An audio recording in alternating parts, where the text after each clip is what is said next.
একটা ফ্যানের regulator change করব, রেগুলেটরটা খারাপ ছিল। তো তোমরা রেগুলেটর খারাপ হলে তো জানো কীভাবে চেক করতে হয়, আগের ভিডিওতে দেখিয়েছিলাম।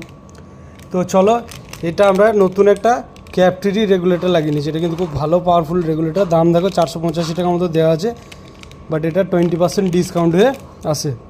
তো রেগুলেটরটা খুবই ভালো। তো রেগুলেটরটা আমরা কেটে নিই, এবার কীভাবে কানেকশন করতে হয় সেটা দেখে নাও। এর মধ্যে দুটি তার আছে।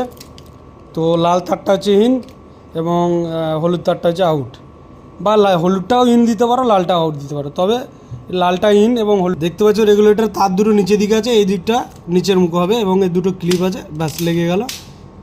এবার আমরা এটা ফ্যানের সাথে কানেকশন করে নিয়েছি। তো ইনপুটের তারটা আমরা সুইচের সাথে কানেকশন করে নেবো।